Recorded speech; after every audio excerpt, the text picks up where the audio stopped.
जय हिंद दोस्तों, मैं नवीन शर्मा आप सभी का स्वागत करता हूं। आशा करता हूं आप सब एकदम अच्छे हैं, एकदम बेहतरीन हैं। एक बार सारे प्यारे दोस्त बताएंगे आप सब कैसे हैं। उम्मीद करेंगे बहुत अच्छे हैं, बहुत शानदार हैं, बहुत गजब हैं। हेमंत, रोहित गुप्ता, राधे, जय कृष्णा, दर्शन, आयुष, रोहित, सारे प्यारे साथियों का बहुत सारा स्वागत है। और हम लोग पहुंच चुके हैं प्रैक्टिस सेट नंबर 6 पर। जो साथी अभी नए जुड़े होंगे तो मुझे बताएं पिछले सेट्स का रिवीजन आप कर रहे हैं और कितने सेट आपके अब तक के एकदम से तैयार हैं कि भैया वहां से आप कोई भी क्वेश्चन पूछ सकते हैं। तो वो नंबर लिखिए जी। मेरे 2 प्रैक्टिस सेट एकदम से तैयार है, मुझे पूरा भरोसा है। 4 तैयार है मेरे, 3 तैयार हैं, 5 तैयार हैं जी, पाँचों तैयार कर चुका हूँ अब तक। तो वो नंबर लिखें, वो एनर्जी हम तक आएगी कि हाँ आप लोग कितना मेहनत कर रहे हैं, तो उससे हम भी रिलेट कर पाएंगे। शुरू करते हैं आज की क्लास को। इसमें शास्त्रीय नृत्य कलाकार आज का आपका टॉपिक रहेगा, क्योंकि शास्त्रीय नृत्य को हम 3-4 दिन आपको देते रहे होमवर्क में। उम्मीद करेंगे आपने अच्छे से पढ़ा होगा। ठीक है, तो क्या बोलेंगे? हरिप्रिया नंबूदरी किस भारतीय शास्त्रीय नृत्य की प्रतिपादक हैं? यानी कि हरिप्रिया नंबूदरी किससे जुड़ी हुई हैं? क्या बोलोगे भैया? वो कथकली से जुड़ी हुई हैं। तो कथकली किस स्टेट से संबंध रखता है?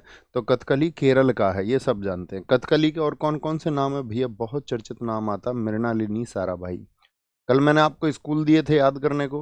मुझे बताओ, मृणालिनी साराभाई ने किस डांस स्कूल को स्थापित किया था? मृणालिनी साराभाई, इनका स्कूल कौन सा था? कल हमने आपको ये होमवर्क में दिया था। तो इनका स्कूल है दर्पण एकेडमी, उसकी इन्होंने स्थापना की थी। किसकी? दर्पण दर्पण एकेडमी की। दर्पण एकेडमी की ये संस्थापक है। मृणालिनी साराभाई होगी। आनंद शिवरामन, क्या बोलोगे? आनंद शिवरामन किससे जुड़े हुए हैं आपका? वो भी कथकली से जुड़े हुए हैं। आनंद शिवरामन किससे? कथकली से। हम बोले आपसे सदनाम, क्या बोलोगे? सदनाम पी बालाकृष्णन। सदनाम पी बालाकृष्णन, ये बहुत पूछे जाते हैं। सदनाम पी बालाकृष्णन किससे जुड़े हुए हैं आपका? कथकली से जुड़े हुए हैं। मैं पूछूं आपसे, कुमारन नायर, नायर जितने भी हैं वो सब कहाँ पर हैं? कुमारन नायर। एक कोई और नायर भी थे, आपका बताएं। कुमारन नायर के साथ में क्या बोलोगे भैया? कृष्ण नायर भी थे। क्या बोलोगे? कृष्ण नायर भी थे। तो नायर, नायर किससे जुड़े हुए हैं? ये आपका कथकली से जुड़े हुए हैं।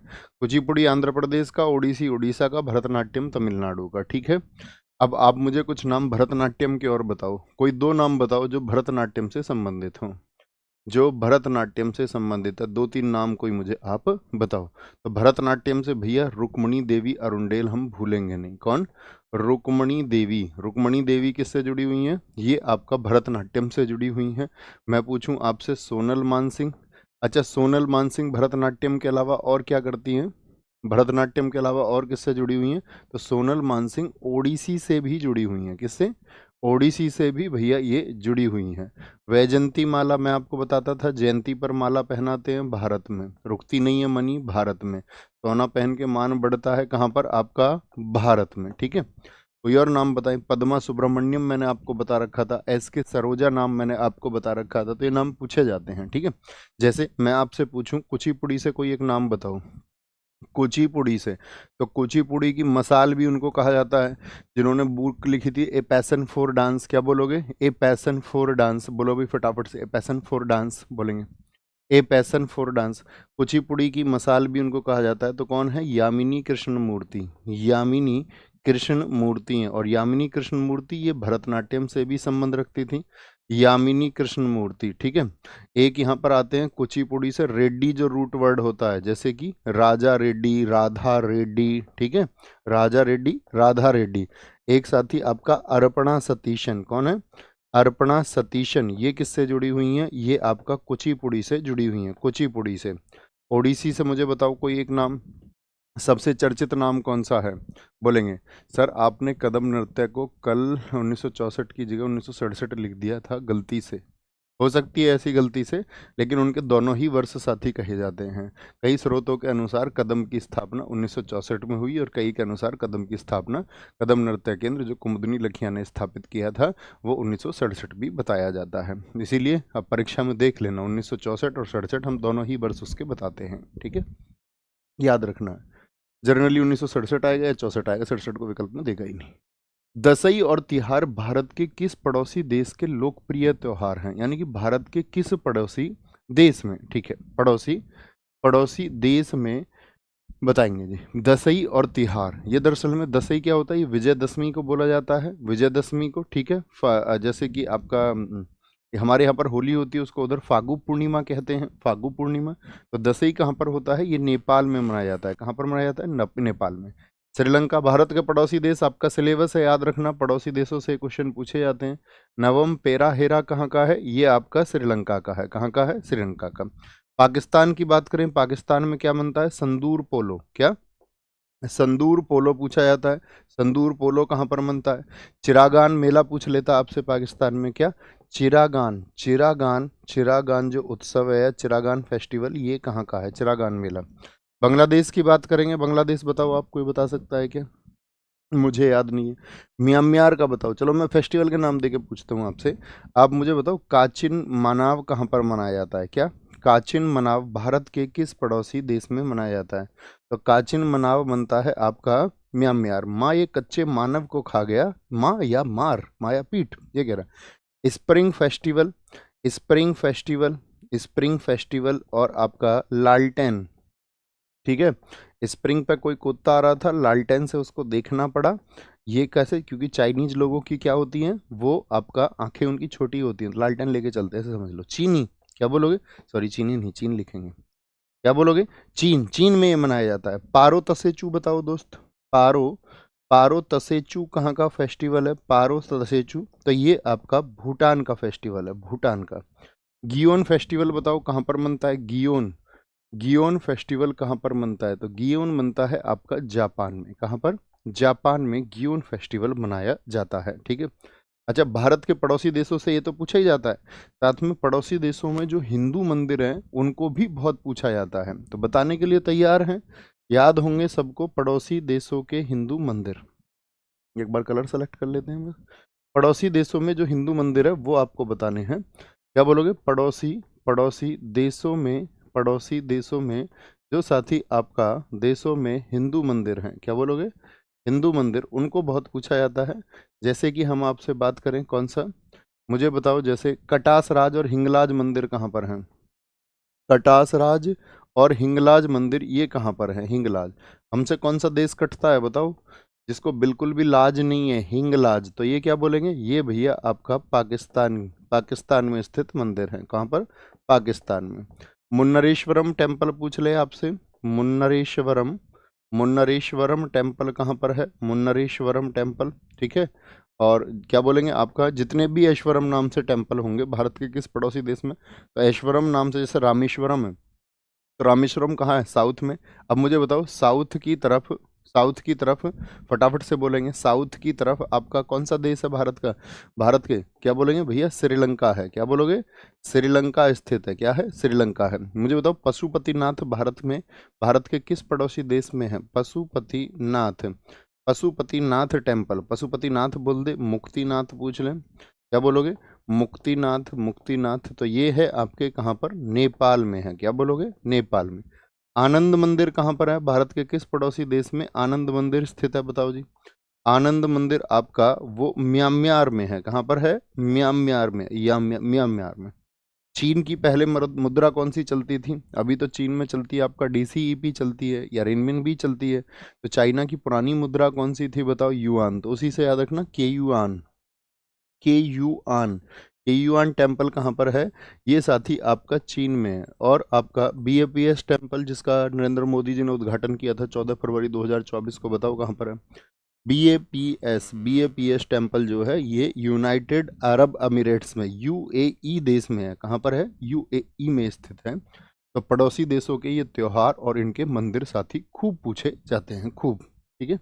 आगे आएंगे, पारंपरिक जनजातीय संस्कृति के बारे में निम्नलिखित कथनों पर विचार करें। क्या, ट्रेडिशनल अटायर दिए हुए हैं, बाउचे दूल्हे की एक तलवार है जिसे अरुणाचल प्रदेश में जनजातीय विवाह समारोह के दौरान पारंपरिक रूप से पहना जाता है, पारंपरिक रूप से बोलेंगे भी फटाफट से। असम की पारंपरिक पोशाक मेखला चादर है, जबकि रीशा और रिकुतु त्रिपुरा की सांस्कृतिक पोशाक से संबंधित है। तो इनमें से पूछ रहा है कौन सा कथन सही होगा, क्या बोलेंगे, कथन, तो बाउचे क्या अरुणाचल प्रदेश की है, जिसको बोचे भी कहा जाता है, तो आप कहेंगे जी भैया एकदम से ठीक हो जाएगा। असम की मेखला चादर है क्या, ठीक है, तो क्या बोलेंगे, हाँ जी। और ऋषा और रिकुतु त्रिपुरा की हैं, तो ऋषा और रिकुतु क्या बोलेंगे, ये त्रिपुरा की हैं। तो 1 और 2 दोनों हो जाएगा। पारंपरिक ड्रेस हम आपसे पूछते रहते थे, जैसे मैं कुछ स्टेट की अभी भी पूछना चाहूंगा आपसे। मुझे बताओ मणिपुर में कौन सी आपका ट्रेडिशनल ड्रेस चलती है। मणिपुर में, मणिपुर की ड्रेस बतानी है। मणिपुर क्या बोलेंगे, इनापे, इनापे क्या बोलेंगे, या इनापी भी उसको कहा जाता है, या फानिक भी उसको कहा जाता है, फानिक, फानिक ये ड्रेस है आपका। आप मुझे बताओ कुछ ड्रेस में आपका ड्रेस के नाम देके पूछूं, जैसे मिर्जई धोती बताओ, गमछा बताओ कहाँ पर चलता है। मिर्जई धोती, मिर्जई, मिर्जई धोती और गमछा कहाँ पर चलता है, मिर्जई धोती और गमछा कहाँ पर चलता है, मिर्जई धोती और गमछा, तो क्या बोलेंगे, ये बिहार में चलता है, बिहार में चलता है, बिहार में मिर्जई धोती। अगर मैं आपसे पूछूं कुचेरा साड़ी, कुचेरा, कुचेरा साड़ी ये कहाँ पर साथी, कुचेरा क्यों छोरा, क्यों छोरा क्या बोलेंगे, ये भैया छत्तीसगढ़ में, क्या बोलेंगे, छत्तीस से बात क्यों करता है, क्यों छोरा बोलेंगे। नववारी साड़ी कहाँ पर चलती है, नववारी साड़ी ये गोवा बोल दे आपसे, महाराष्ट्र बोल दे, क्या बोलेंगे, महाराष्ट्र और गोवा दोनों में चलती है। संबलपुरी ड्रेस बताओ कहाँ की है, जिसको हम संबलपुरी साड़ी कहते हैं, संबलपुरी, संबलपुरी साड़ी कहाँ की है, ये भैया ओडिशा की है, कहाँ की है, ओडिशा की है। पैठनी साड़ियाँ कहाँ पर चलती हैं, पैठनी क्या बोलोगे, पैठनी साड़ी कहाँ की हैं, तो वो महाराष्ट्र की हैं। इलकल साड़ी बताओ, इलकल साड़ी, इलकल साड़ी कहाँ पर चलती हैं आपका, इलकल साड़ी पूछ ले आपसे, या मैसूर पेटा ड्रेस है, मैसूर, मैसूर पेटा कहाँ की ड्रेस है, इलकल। मैं इल हो गई थी कल, मैं बीमार हो गई थी कल, कर्नाटक, वो नाटक कर रही है, कर्नाटक क्या बोलोगे, कर्नाटक। और कांजीवरम साड़ियाँ बताओ कहाँ की हैं, कांजीवरम, तो क्या बोलोगे, कांजीवरम साड़ियाँ हैं आपका तमिलनाडु की, क्या बोलोगे, तमिलनाडु की है, तमिलनाडु की। एक ड्रेस हमने शास्त्रीय नृत्य में भी आपको बताई थी, कसावू साड़ी, बताओ जी कसावू साड़ी कहाँ पर पहनी जाती है, कसावू, कसावू साड़ी कहाँ पर पहनी जाती है और किस डांस में पहनी जाती है। कसावू कहाँ की है, केरला की है, केरला की, ठीक है। एक आपका एक पूछी जाती है पोचमपल्ली साड़ी, बताओ जी पोचमपल्ली साड़ियाँ कहाँ की हैं, ये आंध्रा की हैं, कहाँ की हैं, पोचमपल्ली साड़ियों का जो संबंध है वो आंध्र प्रदेश से है, कहाँ से है, आंध्र प्रदेश से उनका संबंध है, ठीक है, आंध्र प्रदेश से। फेरन ड्रेस बता सकता है कोई कहाँ की है, फेरन, फेरन है, फेरन ड्रेस बोलेंगे फटाफट से, आगे आएंगे। टेनिस में निम्नलिखित में से कौन सा स्कोर एक पूर्ण सेट होता है, पूर्ण सेट होता है बताएंगे जी। 5-3, 6-4, 6-6 या 6-5, तो पूर्ण स्कोर होता है 6-4। कल भी मैंने आपको बताया 0 पॉइंट को क्या बोलते हैं, लव बोलते हैं। जब स्कोर बराबर हो जाता है तो उसको क्या बोलते हैं, ड्यूस कहा जाता है। और जो साथी आपका स्कोर बराबर होने के बाद में अगला अंक होता है उसको क्या बोलते हैं, उसको एडवांटेज कहा जाता है, क्या बोलते हैं उसको, एडवांटेज कहा जाता है, एडवांटेज कहा जाता है, ठीक है। अब मुझे बताओ जो मैदान होता है यहाँ पर, मैदान किसमें, टेनिस में, खिलाड़ी तो एक तरफ कितने हो सकते हैं, एक या दो होंगे। अगर इसके मैदान की बात करें तो दो तरह से क्वेश्चन बनता है। एक तो आपका इसकी जो लंबाई है 78 × 27 फीट होती है, 27 में याद रखना, सबसे ज़्यादा पूछा जाता है इसके लिए जब सिंगल हो। और अगर डबल्स हो रहा है, सिंगल्स के लिए तो हो गया आपका 78, और 36 कब हो जाएगी, 36 फीट जब डबल्स के लिए होगा, किसके लिए, डबल्स के लिए, क्या बोलोगे, डबल्स के लिए मैदान कितना हो जाता है, 36 फीट चौड़ाई हो जाती है, और यहाँ पर 27 फीट होगा, ठीक है। नेट कितना ऊंचा होता है इसमें, नेट की जो ऊंचाई है वो 3 फीट होती है, क्या होती है, नेट की जो ऊंचाई है साथी वो आपका 3 फीट होती है, क्या बोलेंगे, 3 फीट होती है। इसमें टेनिस में बॉल का वजन आप मुझे बताओ, बॉल का वजन कितना होता है, बॉल का वजन, तो क्या बोलेंगे, जो बॉल का वजन होता है वो परफेक्ट आंसर होगा जिस किसी का भी आएगा तो आप कहेंगे भैया 56 से लेकर के 59.4 या 6 ग्राम में से कुछ होता है। 56 से 59.4 ग्राम, इसको देख लेना आप, 4 से 6 के बीच में कुछ होता है बॉल का वजन, ठीक है। किसकी बात कर रहे हैं हम, बॉल का वजन। इसमें आपका जो रंग होती हैं बॉल वो कौन कौन सी होती हैं, इसमें बॉल के 2 ही रंग हो सकते हैं, या तो पीला हो सकता है या फिर सफ़ेद रंग की बॉल हो सकती है, सफ़ेद रंग की। एक सबसे ज़्यादा पूछा जाता है आपका टेनिस में कि टेनिस से संबंधित कितने ग्रैंड स्लैम है, कितने ग्रैंड स्लैम है, ठीक है, ग्रैंड स्लैम। तो क्या बात करेंगे आप भैया, ग्रैंड स्लैम 4 है हमारे और चारों से क्वेश्चन पूछे जाते हैं ग्रैंड स्लैम। सबसे पुराना ग्रैंड स्लैम कौन सा है, वो है विंबलडन, क्या बोलोगे, विम्बल, विम्बल, विंबलडन है आपका सबसे पुराना। कब शुरू हुआ था विंबलडन? 1877 में। कहाँ? 1877। कहाँ से इसका ओरिजिन? लंदन से। लंदन में खेला जाएगा। किस पर खेला जाता है? ग्रास कोर्ट पर, घास के मैदान पर। ग्रास कोर्ट पर ये खेला जाता है। दूसरा है यूएस ओपन। यूएस ओपन इसके 4 साल बाद शुरू हुआ था, यानी 1881 में। और कहाँ पर? न्यूयॉर्क में। न्यूयॉर्क में कहाँ खेला जाता है? वो आपका हार्ड कोर्ट पर। 2 हार्ड कोर्ट पर खेले जाते हैं ये। कहाँ पर? 2 हार्ड कोर्ट पर। जैसे कि तीसरा आपका ऑस्ट्रेलियन ओपन है। कौन सा? ऑस्ट्रेलियन ओपन है, जो कि शुरू हुआ था 1905 में मेलबर्न। कहाँ से? मेलबर्न से। और ये भी हार्ड कोर्ट पर ही खेला जाता है। चौथा ये है आपका फ्रेंच ओपन। क्या? फ्रेंच ओपन है। और फ्रेंच ओपन की शुरुआत हुई है 1925 से। कहाँ से? आपका पेरिस से। और ये कहाँ पर खेला जाता है? मिट्टी पर खेला जाता है। ठीक है, मिट्टी पर, यानी कि आपका मिट्टी का कोर्ट बना होता है, मिट्टी का। अब एक क्वेश्चन पूछेंगे हम आपसे कि जो फ्रेंच ओपन है उसको एक और नाम से जाना जाता है। फ्रेंच ओपन का दूसरा नाम क्या है? जो साथी बता देंगे उनको हम उम्मीद करेंगे कि वो अपनी तैयारी में एकदम से चरम पर चल रहे हैं। ठीक है, बताएंगे जी। ये क्ले कोर्ट होता है, मिट्टी का होता है। फ्रेंच की बात बोले, इसको बोलते हैं रोलैंड ग्रास। क्या बोलते हैं? Roland Garros. Roland Garros. YouTube ने कुछ फीचर्स चेंज किए हैं क्या शुभम भाई? पहले तो ये होता था ना, क्या बोलेंगे? रोलैंड आपका, सॉरी, रोलैंड गैरोस। ग्रास लिख दिया मैंने। रोलैंड गैरोस आपका इसका नाम है। रोलैंड गैरोस, एकदम से ठीक है।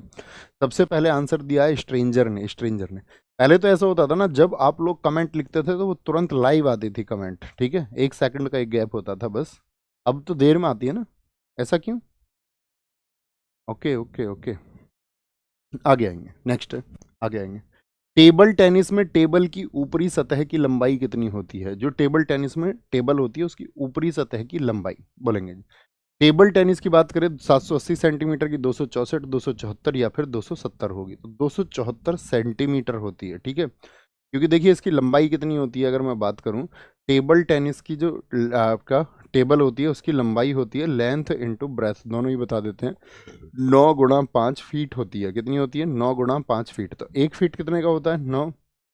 1 फीट लगभग 30 सेंटीमीटर होता है, 30 सेंटीमीटर। तो 270 से याद रखेंगे, परफेक्ट नहीं आता है। ठीक है, क्योंकि वो दशमलव में कुछ आएगा। तो क्या बोलेंगे? 1 फीट में कितना होता है आपका? 1 फीट में समझ रहे हैं आप कितने सेंटीमीटर होते हैं? नहीं, परफेक्ट आना चाहिए ना, 9.1 के हिसाब से देखिए, बोलेंगे फटाफट से। सारे लोग बोलो, सारे लोग। सर फ्रेंच ओपन गलत लिख गया है। फ्रेंच ओपन में क्या गलत लिखा? विमल्डन 1877, 1881 हो गया। यूएस ओपन, ऑस्ट्रेलियन ओपन हो गया आपका 1905। फ्रेंच ओपन आपका 1891 होगा। 18 बिल्कुल ठीक है, 10 साल के बाद में शुरू हुआ। सॉरी सॉरी सॉरी सॉरी, 1925 कहाँ से लिख दिया हमने? क्या बोलेंगे? या इसको करेक्ट करें भैया, 1891 करें। 1891 देखिए, ये इसके 4 साल बाद, ये इसके 10 साल बाद, और ये हमें सबसे बाद में लिखना था। 1905 और 25 हमें कंफ्यूजन हुआ इसमें, रियली सॉरी। टेबल टेनिस की बात करेंगे, 9 × 5 फीट की होती है। एक क्वेश्चन आप मुझे बताइए, जो टेबल टेनिस की गेंद होती है उसका वजन कितना होता है? गेंद का वजन भैया, कोई फैक्ट अगर गलत हो जाए तो उसको आप सुधार लेंगे खुद से। आपसे यही उम्मीद मैं करता हूँ, एक बार थम्स अप करें। हो सकता है जल्दबाजी में, या कई बार मतलब भूल भूल भी हो जाती है, कई बार हम भी भूल जाते हैं। ऐसा नहीं है कि मैं कोई मुझे फिक्स याद है ना। तो कभी कभी किसी किसी फैक्ट में हो जाता है। तो एक बार थम्स अप करके वो एनर्जी भेजे जी भैया, उसको हम कभी भी हमें लगेगा डाउट है तो एक बार क्रॉस चेक कर लेंगे। ठीक है, वैसे होगा नहीं, कोई इक्का दुक्का कोई फैक्ट होगा। गेंद का वजन जो होगा आपका, गेंद का वजन वो 2.7 ग्राम होगा। क्या होगा? 2.7 ग्राम होगा, 2.7 ग्राम। अगर मैं आपसे पूछूं, एक क्वेश्चन पूछा जाता है बड़ा अच्छा, विश्व पैरा टेबल टेनिस चैंपियनशिप जो है, टेबल टेनिस चैंपियनशिप वो कब शुरू हुई थी? टेबल टेनिस चैंपियनशिप वो कब शुरू हुई थी, ये आपको बताना। विश्व पैरा टेबल टेनिस चैंपियनशिप, ये साथी आपका 1990 नीदरलैंड से शुरू हुई थी। कहाँ से? नीदरलैंड से ये शुरू हुई थी, नीदरलैंड से शुरू हुई थी। टेबल टेनिस के आविष्कारक कौन है मुझे बताओ? टीटी के आविष्कारक। और दूसरा क्वेश्चन बताओ, टेबल टेनिस किस देश का राष्ट्रीय खेल है? टेबल टेनिस के जो आविष्कारक थे उनका नाम है डेविड फोस्टर। क्या नाम है? डेविड फोस्टर उनका नाम है, डेविड फोस्टर उनका नाम है, याद रख लेना, ठीक है, डेविड फोस्टर उनका नाम है। टेबल टेनिस में जो साथी नेट होता है, देखिए ऐसे टेबल होती है वो, टेबल टेनिस में जो नेट होता है उसकी ऊंचाई बताओ मुझे, नेट की जो ऊंचाई होती है वो कितनी होती है टेबल टेनिस में? नेट की ऊंचाई होती है, बहुत छोटा सा नेट होता है 6 इंचेस का। हाइट पूछे आपसे, टेबल की हाइट कितनी होती है जमीन से, टेबल की हाइट पूछ ले आपसे, तो टेबल की जो हाइट होती है वो 76 सेंटीमीटर होती है, यानी कि 2 फीट और 6 इंच के बराबर होती है, 2 फीट और 6 इंच के बराबर होती है, ठीक है, 2 फीट और 6 इंच के बराबर, याद रखेंगे। आगे, खेलों में खिलाड़ियों की संख्या और विभिन्न देशों के राष्ट्रीय खेल, जैसे अभी आपने बताया टेबल टेनिस जो है वो चाइना का राष्ट्रीय खेल है, एकदम से ठीक आंसर आपने दिया। अब बताएंगे, तो खेल में खिलाड़ियों की संख्या, आइस हॉकी के खेल में सामान्य खेल के दौरान प्रतिस्पर्धा करने के लिए किसी भी एक समय पर प्रत्येक टीम में कितने खिलाड़ी बर्फ या आइस पर होते हैं? तो जो आइस पर खिलाड़ी होते हैं उनकी संख्या होती है आपका 6 खिलाड़ी। और कौन से गेम में होते हैं बताएंगे? 6 खिलाड़ी। तो आप कहेंगे भैया 6 वॉलीबॉल में भी होते हैं, क्या बोलोगे? वॉलीबॉल में कितने खिलाड़ी होते हैं? आपका 6 खिलाड़ी होते हैं वॉलीबॉल में, ठीक है। 5 खिलाड़ी किस में होते हैं? मैंने बताया 5 से बास्केट फेंकी जाती है, बास्केटबॉल में, क्या बोलोगे? बास्केटबॉल में होते हैं, बास्केटबॉल में। नेट बॉल में बताओ कितने खिलाड़ी होते हैं? नेट बॉल में, नेट बॉल हो आपका, कबड्डी हो या फिर वाटर पोलो हो, इन सब में कितने होते हैं? वाटर पोलो हो, इन सभी में भैया आपका 7 7 खिलाड़ी होते हैं। हॉकी, क्रिकेट और फुटबॉल तीनों में कितने होते हैं? हॉकी, क्रिकेट और फुटबॉल इन तीनों में कितने होते हैं बताएंगे? फुटबॉल, एमटीएस बहुत पूछता है इसको, ठीक है, एमटीएस लगातार पूछता है। फुटबॉल कितने खिलाड़ी होते हैं आपका? भैया यहाँ पर 11 खिलाड़ी होते हैं। बेसबॉल में खिलाड़ी बताओ, बेसबॉल में खिलाड़ी कितने होते हैं? तो बेसबॉल में आपका 9 खिलाड़ी होते हैं। खो खो में खिलाड़ी बताओ कितने होते हैं? खो खो में आपका 9 खिलाड़ी होते हैं, 9। रग्बी फुटबॉल में बताओ, रग्बी में कितने खिलाड़ी खेलते हैं? रग्बी में भैया 15 खिलाड़ी खेलते हैं, 15 खिलाड़ी। एक खेल और हम आपसे पूछेंगे, फुटसल में खिलाड़ियों की संख्या बताओ, फुटसल में कितने खिलाड़ी होते हैं? तो फुटसल में कितने होंगे? वहां पर 5 खिलाड़ी होते हैं भैया, कितने? 5 खिलाड़ी होते हैं। नेक्स्ट आगे आएंगे, ये खिलाड़ियों के यहाँ पे याद रख लेना, सॉरी नेशनल गेम है ये, स्क्रीनशॉट लेके रखिए, नेशनल गेम आपको पता होनी चाहिए, हालांकि आपके पास लिखे हुए भी होंगे। निम्नलिखित में से कौन सी पुस्तक है जो मिताली राज की आत्मकथा है? किसकी? मिताली राज की आत्मकथा है। ऑल राउंड व्यू है, अनगार्डेड है, इनको लेडी तेंदुलकर भी कहा जाता है, मिताली राज को क्या बोलते हैं? इनको लेडी तेंदुलकर। अनगार्डेड है क्या? नो होल्डिंग बैक, ये तो होल्डिंग की ही बुक है। ऑल राउंड व्यू ये आपका इमरान खान की बुक है, किसकी? इमरान खान की बुक है आपका all round view. No holding back, one more over, ये आपका एक, हाँ ये भी इंपॉर्टेंट किताब है क्रिकेट की, इरापल्ली प्रश्ना की, किसकी? इरापल्ली प्रश्ना की, इरापल्ली प्रसन्ना की, ये एक इंपॉर्टेंट किताब है, याद रखेंगे, ठीक है। तो मिताली राज की कौन सी हो जाएगी? अनगार्डेड हो जाएगी। अगर मैं आपसे कुछ वुमेन से रिलेटेड पूछूं पुस्तक, प्लेइंग टू विन बताओ किसकी है? Playing to win, playing to win, playing to win, ये साथी आपका साइना नेहवाल की है, किसकी है? साइना, साइना नेहवाल की है, साइना नेहवाल की है, साइना नेहवाल की। सेटलिंग टू द टॉप ये किसकी है बताओ? Settling to the top, settling to the top ये किसकी है? तो ये आपका पीवी सिंधु की है, क्या बोलोगे? पीवी सिंधु की किताब है, पीवी सिंधु की। अनस्टॉपेबल बताओ, अनस्टॉपेबल किसकी किताब है? बोलेंगे भी फटाफट से, क्या बोलेंगे? आपका अनस्टॉपेबल, क्या बोलेंगे? अनस्टॉपेबल ये किसकी किताब है? स्टॉपेबल ये किसकी किताब है? मारिया सारापोवा की, जो कि आपका रशिया की प्लेयर थी, मारिया सारापोवा। कौन सा खेल खेलती थी सारापोवा बताओ? ये आपका भैया टेनिस से संबंधित थी। अनस्टॉपेबल। विटनेस बताओ किसकी किताब है? विटनेस बुक किसकी है? विटनेस ये साक्षी मलिक की है, भारत की ओलंपियन थी साक्षी मलिक, 2016 में इन्होंने ओलंपिक में मेडल जीता था। विटनेस हो गई आपका। एक मुझे बताओ, द स्मॉल वंडर ये किसकी किताब है? द स्मॉल वंडर ये है आपका दीपा कर्माकर की। कौन सा खेल खेलती हैं दीपा कर्माकर? भैया जिम्नास्ट से संबंध रखती हैं, किससे? जिम्नास्ट से संबंध रखती हैं। ब्रिंग इट ऑन ये किसकी है बताओ? Bring it on, bring it on ये किसकी किताब है? तो ब्रिंग इट ऑन है दीपा मलिक की किताब, किसकी? दीपा मलिक की, जो एक पैरा एथलीट है, दीपा मलिक पैरा खिलाड़ी हैं आपका। अनब्रेकेबल बताओ किसकी है? अनब्रेकेबल, अनब्रेकेबल की बात अगर हम आपसे करेंगे तो वो है मैरी कॉम, भारत की मुक्केबाज ओलंपियन है मैरी कॉम, मैरी कॉम, ठीक है। गोल्डन गर्ल बताओ किसकी है? गोल्डन गर्ल किसकी किताब है? तो ये पीटी ऊषा की किताब है। किसकी है? पीटी ऊषा की किताब है। मुझे बताओ एस अगेंस्ट ऑहिड, ये इसको एसएससी सबसे ज्यादा पूछता है। एस अगेंस्ट ऑड्स, ये किसकी किताब है? ये है आपका सानिया मिर्जा की किताब। किसकी? सानिया मिर्जा की किताब है as against odds, odds. Dear me किसकी किताब है? डियर मी, डियर मी, ये है अंजू बॉबी जॉर्ज की। किसकी है? अंजू अंजू बॉबी जॉर्ज की किताब है डियर मी। क्या? डियर मी, डियर मी याद रखेंगे। डियर मी किसकी है? ये साथी आपका अंजू बॉबी जॉर्ज की किताब है, अंजू बॉबी जॉर्ज की, ठीक है।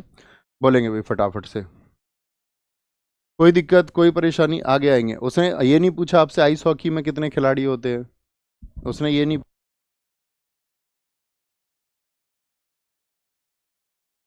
ग्राउंड पर कितने खिलाड़ी होते हैं ग्राउंड पर? अभी तुमने एक स्लाइड,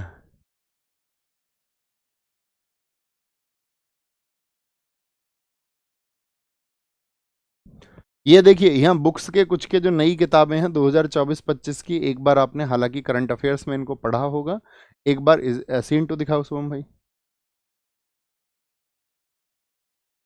शॉट लेके रखें, स्क्रीनशॉट थम्स अप करें जी भैया, ले चुके हैं। पोचमपल्ली भैया तो अरे यार, कोई कोई तो बड़ा मोटे दिमाग का बच्चा होता है। कह रहा सर पोचमपल्ली आंध्र प्रदेश, तेलंगाना कहाँ से बना है? वो एक कल्चर है, एक ही जगह पे चलता है। ऐसी बहुत सारी चीजें होंगी जो पहले उत्तर प्रदेश में थी, अब उत्तराखंड में उनका प्रभाव मिलेगा, झारखंड में बिहार की चीजों का प्रभाव मिलेगा। एक ही बात है, पोचमपल्ली तेलंगाना से भी होगा, आंध्रा से भी होगा, दोनों से होगा, एक ही ओरिजिन है। राष्ट्रपति को उसके कार्यों के निष्पादन में सहायता करने और आपका सलाह देने के लिए प्रधानमंत्री की अध्यक्षता वाली एक होगी, क्या मंत्री परिषद होगी, संसद होगी, राज्यसभा होगी, या भारत का महान्यायवादी होगा? तो क्या बोलेंगे? एक मंत्री परिषद होगी, ठीक है। प्रधानमंत्री की अध्यक्षता की एक मंत्री परिषद होगी, ठीक है, याद रख लेना। और ये जो सलाह देंगी वो मंत्री परिषद, इसको क्या राष्ट्रपति मानने के लिए बाध्य है? आप कहेंगे नहीं, 44वें संविधान संशोधन में ये कह दिया कि वो इसको क्या है, पुनर्विचार के लिए लौटा सकता है, लेकिन फिर आएगा फिर मानना पड़ेगा। तो पुनर्विचार के लिए जो ये सलाह है, इस सलाह को पुनर्विचार के लिए कहाँ पर, किस पुनर्विचार की अगर हम बात करें, पुनर्विचार के लिए कब भेजा गया आपका, तो वो किस संशोधन से किया गया? 44वें संविधान संशोधन 1978 से। और ये बात किस आर्टिकल में की गई है? ये मंत्रिपरिषद की बात किस आर्टिकल में की गई है? ये जो बात है ये आर्टिकल 74 में की गई है। कहाँ पर? कि उसकी सलाह देने के लिए एक मंत्रिपरिषद होगी। देखिए सबसे इंपॉर्टेंट आर्टिकल है आपका, याद रखेंगे इसको, आर्टिकल 75, सॉरी आगे बता दो, आर्टिकल 75। आर्टिकल 75 की अगर हम बात करते हैं आपसे, तो आर्टिकल 75 क्या कहता है? आर्टिकल 75 कहता है जो पीएम होगा वो राष्ट्रपति द्वारा नियुक्त होगा, राष्ट्रपति द्वारा नियुक्त होगा। भाई प्रेसिडेंट ही तो अपॉइंट करते हैं, राष्ट्रपति द्वारा नियुक्त होगा, जो बहुमत दल का नेता होता है। क्या होता है? बहुमत दल का नेता होता है, ठीक है। 75 का एक क्या कहता है? प्रधानमंत्री की नियुक्ति तो राष्ट्रपति द्वारा होगी, लेकिन जो अन्य मंत्री होते हैं, अन्य मंत्री यानी कि जो अदर मिनिस्टर्स होंगे, कैबिनेट वगैरह, वो पीएम की सलाह से होंगे, ठीक है, पीएम की सलाह से। लेकिन करेंगे कौन? पीएम की एडवाइस से, पीएम की सलाह से करते भैया राष्ट्रपति ही हैं, राष्ट्रपति ही हैं। 75(2) में सोचिए क्या है आपका, आर्टिकल 75(2) में क्या है, ठीक है, या दो दो की जगह उसको बोलते 75(1)(a) तो ज़्यादा ठीक रहेगा। ये 75 का एक है भैया, दो लिख दिया हमने इसको, ये 75 का एक है। अगर मैं पूछूं आपसे आर्टिकल 75(1)(a) में क्या बताया गया है, तो 1 का ए कहता है मंत्री परिषद की जो कुल संख्या होगी वो कितना होगी लोकसभा से? मंत्री परिषद क्या बोलोगे भैया, छोटे से शब्दों में याद रख सकते हैं, 15% से, 15% से अधिक नहीं हो सकती है, अधिक नहीं होगी, कभी भी ज़्यादा नहीं होगी, मोर इससे ज़्यादा नहीं हो सकती है। 75 के 2 की अगर हम बात करें, 75 के 2 में क्या बताया गया है? मंत्री परिषद किसके पश्चात पर्यंत होती है? मंत्रिपरिषद राष्ट्रपति के प्रसाद पर्यंत होती है। किसके? राष्ट्रपति के प्रसाद पर्यंत होगी, राष्ट्रपति के प्रसाद पर्यंत होती है। 75 का 3 क्या कहता है हमसे? आर्टिकल 75 का 3, ये सारे आर्टिकल पूछे जाते हैं। इसमें पूछेंगे मंत्रिपरिषद किसके प्रति उत्तरदायी होती है, तो किसके प्रति होती है? लोकसभा के प्रति उत्तरदायी होती है। किसके? लोकसभा के प्रति उत्तरदायित्व की बात की गई है। लोकसभा के प्रति क्या होगी? आपका उत्तरदायी होगी। कौन? मंत्री परिषद होगी। अगर 75 के 4 की बात करें तो वो क्या होगा? 75 के 4 बात करें तो मंत्रियों की शपथ जो होगी, मंत्रियों की शपथ वो राष्ट्रपति द्वारा होती है, राष्ट्रपति द्वारा। और 75 का 5 महत्वपूर्ण है ही, लेकिन ये क्वेश्चन हम आपसे पूछेंगे। आर्टिकल 75 के 5 में क्या है? देखो, किसी भी व्यक्ति को मंत्री बनाया जा सकता है, आपको आज खड़े करके विधायक बनाया जा सकता है, ठीक है, आज आपको कहीं भी केंद्र सरकार में मंत्री बना सकते हैं, आपको प्रधानमंत्री बनाया जा सकता है इवन देश का, अभी तुरंत। लेकिन उसके लिए आपको कितने महीने के अंदर उसके लिए जो एलिजिबल पोस्ट है, यानी कि आपको वहां पर सदन में जाने के लिए वो केंद्र में लोकसभा है, राज्यसभा का सदस्य होना पड़ेगा, तो कितने महीने के अंदर होना पड़ेगा? बोलो भी फटाफट से। सर, गोल्डन गर्ल को लोकेश चौधरी जी ने लिखा है। फिर हमने पूछा है किससे संबंधित किताब है, तो हम महिला खिलाड़ियों की बात करें, पीटी उषा से संबंधित है, लेकिन उसके जो ऑथर रहे हैं बाई पीटी उषा वो लोकेश चौधरी रहे हैं। ठीक है, लोकेश चौधरी नहीं, सॉरी, लोकेश शर्मा रहे हैं। लोकेश शर्मा ने PT Usha book golden girl को लिखा है, लोकेश चौधरी, लोकेश शर्मा। ठीक है भैया, 6 महीने के अंदर, ये आपको याद रखना है, 6 महीने के अंदर। ये बेसिक से क्वेश्चन है, इनको गलत नहीं करके आना है। आप देखोगे ना जब एग्जाम में जाओगे, पॉलिटी के क्वेश्चन आपको बहुत आसान मिलेंगे। ठीक है, टिपिकल क्वेश्चन कहाँ मिलता है? टिपिकल क्वेश्चन मिलेगा या तो आपको मिलेगा बायोलॉजी का टिपिकल क्वेश्चन, ठीक है। बायोलॉजी के अलावा आपको मिल सकता है हिस्ट्री का, कोई पुराना इधर उधर से कहीं से वहाँ से भी बना देता है, लेकिन मोस्ट ऑफ द 70 to 80% आपको आसान मिलेंगे। ठीक है, क्या बोलेंगे? यानी कि आपको परीक्षा में ऐसे मिलेंगे 25 क्वेश्चन तो आप कर ही सकते हैं, अगर अच्छा पेपर आता है पुराना। ऐसा भी कर सकता है एग्जामिनर, कभी कभी 25 पकड़ना भी भारी हो जाता है टॉपर को भी, तो वो कभी घबराना नहीं है, क्योंकि वो तो सबके लिए एक जैसा आएगा, एलिजिबल आएगा, फिर नॉर्मलाइजेशन वगैरह ये सब होता है। भारत के प्रधानमंत्री निम्नलिखित में से किस संवैधानिक निकाय के अध्यक्ष होते हैं? किस संवैधानिक निकाय के अध्यक्ष होते हैं, बताएंगे? भारतीय निर्वाचन आयोग, अंतर्राज्यीय परिषद, संघ लोक सेवा आयोग और नियंत्रक एवं महालेखा परीक्षक। तो क्या बोलेंगे? प्रधानमंत्री भारतीय निर्वाचन आयोग के अध्यक्ष होते हैं क्या, या अंतर्राज्यीय परिषद के, इंटर स्टेट काउंसिल के होते हैं, इंटर स्टेट काउंसिल के। और किसके होते हैं? नीति आयोग के अध्यक्ष भी होते हैं, नहीं होते? जी भैया, नीति आयोग के अध्यक्ष भी होते हैं। जो आपका नेशनल जो एनडीआरएफ होता है, उसके एनडीआरएफ के अध्यक्ष होंगे या नहीं होंगे? जी भैया। एनडीआरएफ का फुल फॉर्म लिखो फटाफट से। जो साथी आपका अंतरिक्ष विभाग होता है, उसके भी अध्यक्ष कौन होते हैं? प्रधानमंत्री होते हैं। अंतरिक्ष विभाग अमूमन होते हैं, ठीक है ना। अंतरिक्ष विभाग हो गया आपका, जो एटॉमिक एनर्जी के लिए है, परमाणु ऊर्जा विभाग होता है। क्या बोलोगे? परमाणु ऊर्जा के लिए जो विभाग होता है, परमाणु ऊर्जा के लिए, तो ये साथी आपका अंतर्राज्यीय परिषद, इसके भी आपका चीफ कौन होंगे? भारत के प्रधानमंत्री होंगे। नेक्स्ट, निम्नलिखित में से कौन सा कथन भारत के महान्यायवादी के बारे में सही नहीं है? महान्यायवादी के बारे में, ठीक है, बोलेंगे सर किसका 15% होंगे? बेटा ये पूछने का टाइम नहीं है, वो पूछ रहे हैं मंत्रिपरिषद का जो आकार होगा किसका 15% होगा? लोकसभा के सदस्यों का, लोकसभा के सदस्यों का। मेरे साथी, मेरे भाई, पेपर से एक दिन पहले पूछ लेते ये तुम हैं, पूरी कक्षा पता है, फिर भी एक आध दो क्वेश्चन ऐसा लिख देना है जिसमें कि ये लगे कि हाँ हम भी प्रश्न कर सकते हैं। आगे आएंगे, बोल रहे हैं सर सब कुछ उंगलियों पे याद है, यही खुशी की बात है, निम्न पेपर में पता चलेगा। निम्नलिखित में से कौन सा कथन भारत के महान्यायवादी के बारे में सही नहीं है? महान्यायवादी के बारे में, यानी कि जो आपका क्या बोलेंगे, अटॉर्नी जनरल के बारे में सही बात नहीं है। एजी, एजी बताओ जी।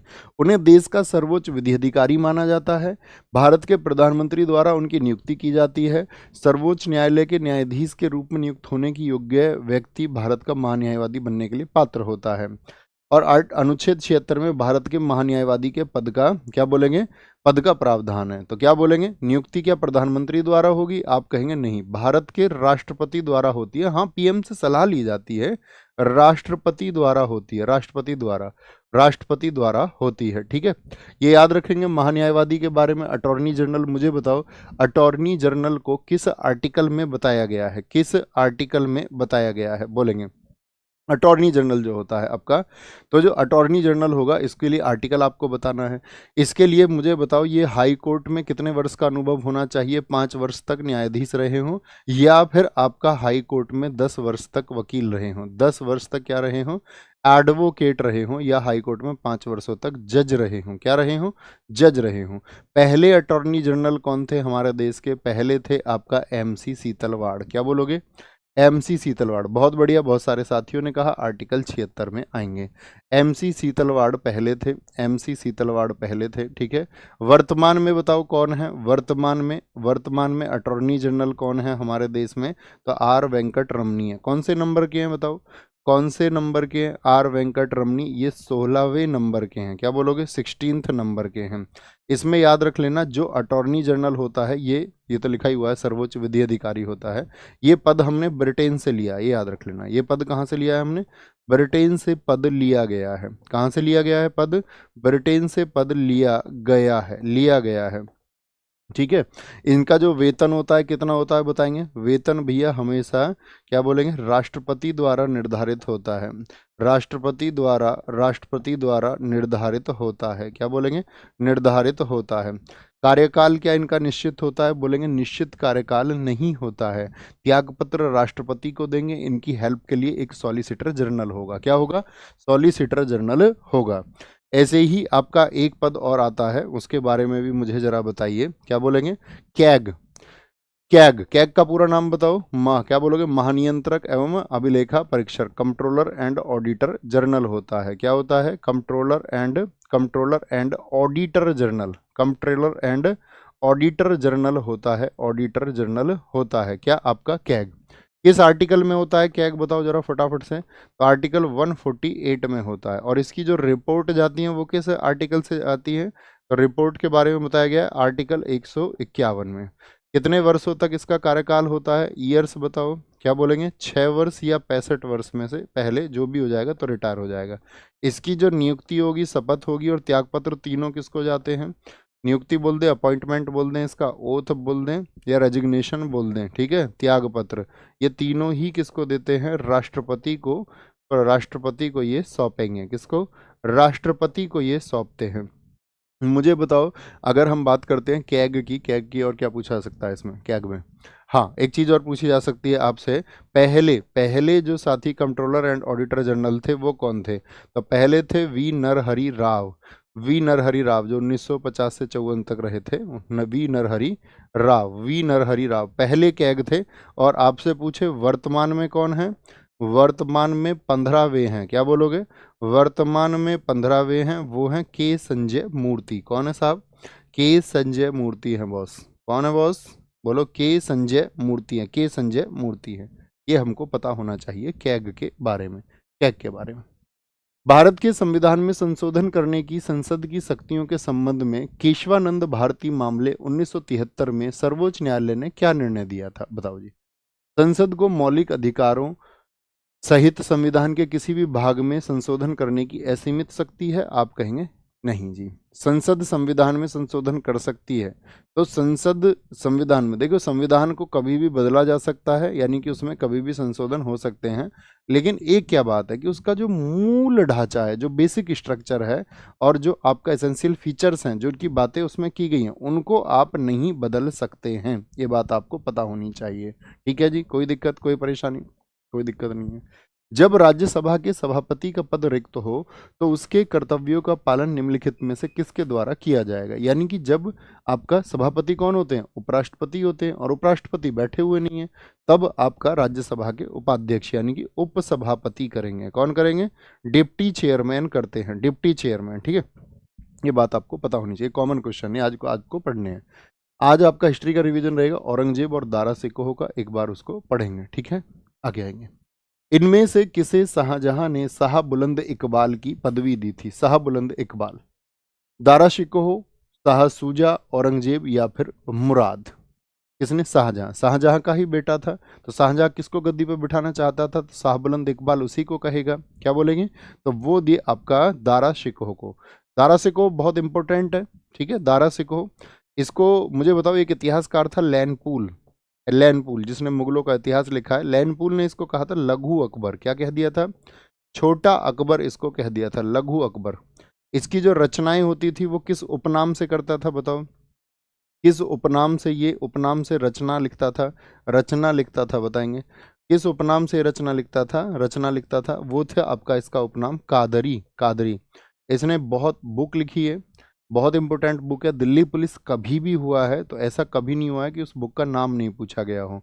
तो बताएं जी बॉस एक बार, क्या बोलेंगे? इसकी जो बुक का नाम है, बुक का नाम है मज्म उल बहरीन। क्या बोलोगे? मज्म उल बहरीन। मज्म उल बहरीन।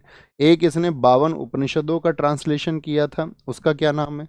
जो 52 उपनिषदों का इसने अनुवाद किया, हिंदू धार्मिक ग्रंथों को बहुत पढ़ता था, 52 उपनिषदों का 52 उपनिषदों का अनुवाद इसने किया, और उस अनुवाद को कहा जाता है सीर ए अकबर। क्या कहा जाता है? सिर भी कहा जाता है, कई बार सीर कहा जाता है, सीर ए अकबर कहा जाता है, सीर ए अकबर कहा जाता है। इसके गुरु का नाम बताओ, गुरु का नाम क्या था? दारा सिकोह के मियाँ मीर था। क्या था? मियाँ मीर इसके गुरु का नाम था, मियाँ मीर। क्या बोलोगे? मियाँ मीर। ये इसके आध्यात्मिक गुरु थे, याद रखना, स्पिरिचुअल टीचर थे।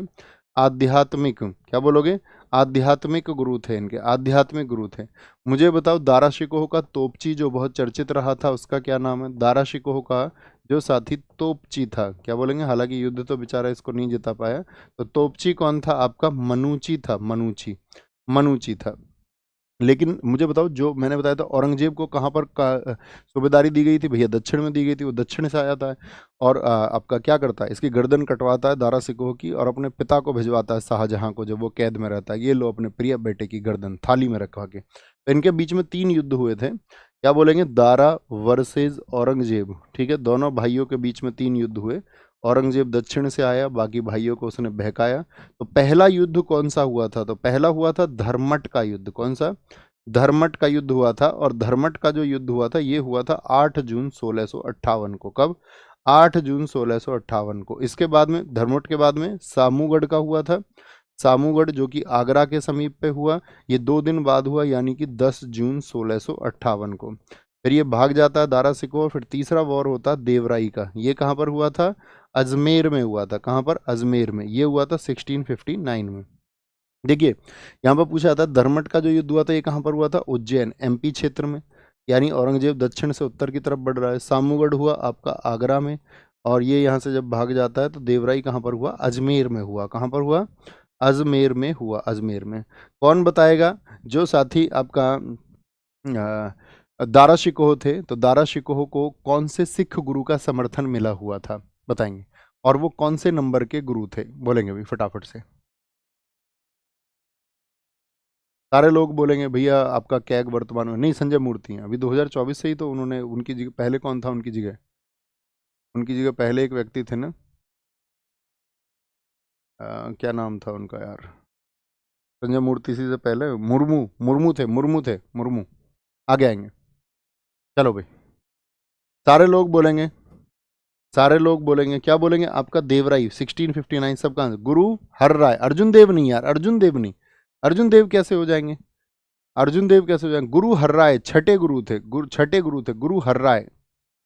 लिखो एक बार। गुरु तेग बहादुर जी गलत बात है, लिखो छठे गुरु थे, छठे गुरु थे। बहुत सही, बहुत शानदार। नहीं बच्चे, कैग नहीं, वो सीजीए हैं।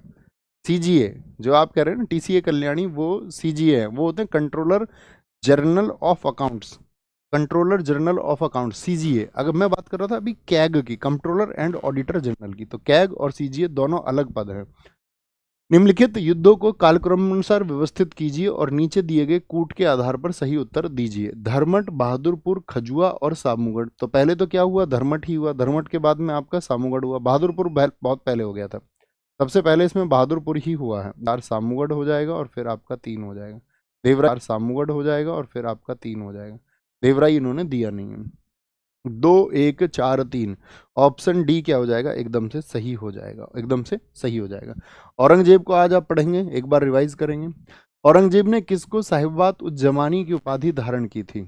साहिबात उज्जमानी की उपाधि। तो वो उसकी बहन है कौन? जहान आरा। कल भी मैंने आपको बताया, जहान आरा। ठीक है, जहानारा। अगर जहानारा नहीं, जहानारा के बारे में ज़्यादा कुछ नहीं याद रखेंगे। आपको याद रखना, एक औरंगजेब की बेटी थी, औरंगजेब की बेटी, ये तो बहन होगी, औरंगजेब की बेटी जेबुन निशा, क्या बोलोगे? जेबुन निशा। जेबुन निशा ने क्या किया था? तो जेबुन निशा ने किया था बैतूल पुस्तकालय का निर्माण। ये बहुत पूछा जाता है, बैतूल पुस्तकालय का निर्माण किसने किया था? डीएसएसबी तो बहुत पूछता है इस क्वेश्चन को। डीएसएसबी के द्वारा बैतूल पुस्तकालय की स्थापना किसके द्वारा? जेबुन निशा के द्वारा। इसकी पत्नी का नाम बताओ। पत्नी का क्या नाम है? पत्नी का नाम है दिलरास बानो बेगम। क्या उपाधि दे दी थी इसने इसको? दिलरास बानो बेगम को औरंगजेब ने, तो औरंगजेब ने दिलरास बानो बेगम को कहा था रबिया उद दुर्रानी। क्या बोलोगे? रबिया उर दुर्रानी। रबिया और दुर्रानी, इसकी याद में क्या बनाया? रबिया और दुर्रानी की याद में इसने बनवाया आपका क्या बोलते हैं उसको? बीबी का मकबरा। क्या बोलते हैं? बीबी का मकबरा। बीबी का मकबरा, जिसको दक्षिण का ताजमहल कहा जाता है। क्या बोलते हैं? तो क्या बोलेंगे? ताज ऑफ साउथ उसको कहा जाता है, या ताजमहल की गंदी नकल भी उसको कहा जाता है। ताज ऑफ साउथ कहा जाता है, ताज ऑफ साउथ। ठीक है। आपको पता होना चाहिए औरंगजेब ने बहुत सारी रोक लगाई थी। मुझे किसी एक नाम को लिख करके आप बताइए कि औरंगजेब ने जो रोक लगाई थी वो किस पर लगाई थी। ठीक है सर, वॉइस नहीं आ रही है भैया, आवाज़ नहीं आ रही है क्या? थम्स अप करके बताएं, येस और नो लिखें। अभी आवाज़ साफ नहीं है क्या? कुछ साथी कह रहे हैं कि भैया आवाज़ साफ नहीं आ रही है, आवाज़ साफ नहीं आ रही है, क्या बोलेंगे? तो बीबी का मकबरा। और याद रखना, इसने साथी आपका क्या किया था इसको, इसका जो बेटा था आजम शाह द्वारा, आजम शाह ने एक जिद की थी, आजम शाह द्वारा इसको बनवाया गया, आजम शाह द्वारा। ये है कहाँ पर बीबी का मकबरा?